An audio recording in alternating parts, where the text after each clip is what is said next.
Hello guys, तो कैसे हैं आप सभी। तो आज की कहानी शुरू करने से पहले अगर आप मेरे चैनल पे न्यू हैं तो प्लीज़ उसे सब्सक्राइब ज़रूर कीजिएगा। तो आज की कहानी शुरू करते हैं। आज तो मैं बहुत खुश हो गई। गाइस, आज की ये कहानी काल्पनिक है। आज अशोक बहुत परेशान था। नंदिनी ने उसका दिल बहुत दुखाया था। जब वह विश्वास करके सारी तनख्वाह उसके हाथ में लाकर दे देता है तो उसे भी उसका फ़र्ज़ पूरा करना चाहिए है।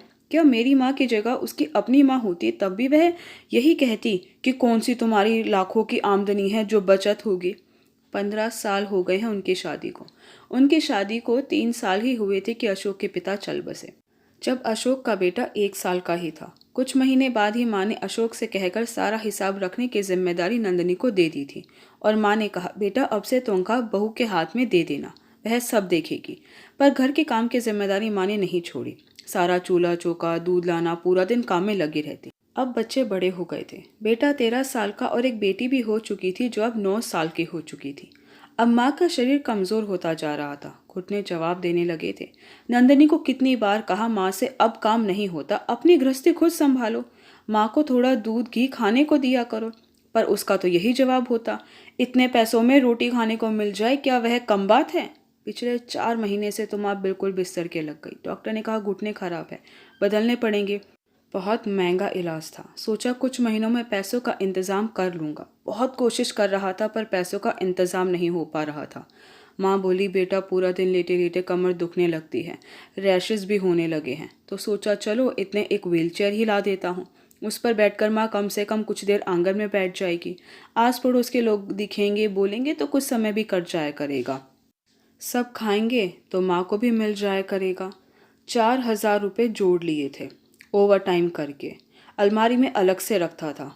पर नंदिनी, उसने तो जैसे शर्म हया दया धर्म सब छोड़ दिया था। उन पैसों को ले बच्चों के साथ मेला घूमने चली गई। खिलौने, कपड़े, खाने पीने और झूला झूलने में 2,500 रुपये खर्च कराई।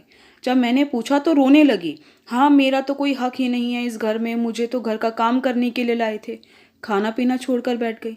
इस बार मैंने भी नहीं मनाया। उसने मेरा बहुत दिल दुखाया था। फिर तो मैं भी गुस्से में स्कूटी लेकर बाहर निकल पड़ा। इधर उधर घूमता रहा।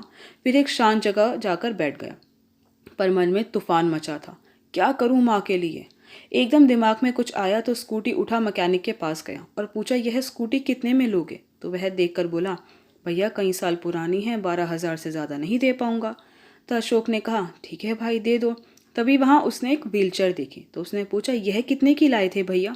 तो मैकेनिक ने कहा, अरे भैया ये हमारी दुकान के नहीं है, हमारी जानकार की है, उसके पिताजी के लिए लाया था। वह जब तो महंगी लाया था, बटन वाली है, आदमी को किसी का इंतज़ार नहीं करना पड़ता। पर अब उसके पापा ठीक हो गए हैं तो बोला जितने की कोई ले दे देना। तो अशोक पूछता है, मेरी स्कूटी के बदले में आ सकती है क्या। तो मैकेनिक ने कहा, वैसे तो भैया काफ़ी महंगी है, आती है, एक बार उनसे फ़ोन कर कर पूछ लेता हूँ। फिर वह फ़ोन कर कर पूछता है।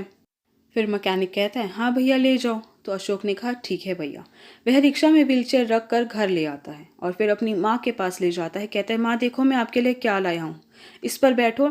और माँ को बटन दबाना घुमाना सिखा कर कहता है, अब आपको पूरा दिन कमरे में नहीं रहना पड़ेगा, रसोई में जाकर पानी का गिलास वगैरह भी ला सकती हो। माँ बहुत खुश होती है। पूरे आंगन में कुर्सी पर बैठकर घूम रही थी।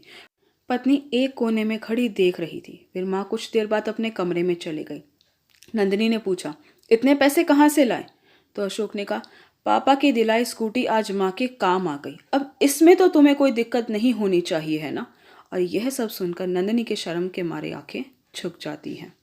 आई होप गाइस कि आपको मेरी वीडियो पसंद आई। आपको मेरी वीडियो पसंद आई है तो प्लीज़ उसे लाइक ज़रूर कीजिएगा, शेयर कीजिएगा, मुझे कमेंट करके ज़रूर बताइएगा कि आपको मेरी वीडियो कैसी लगी। अगर आपने अभी तक मेरे चैनल को सब्सक्राइब नहीं किया तो प्लीज़ उसे सब्सक्राइब ज़रूर कीजिएगा। Thank you so much guys मेरी वीडियो देखने के लिए।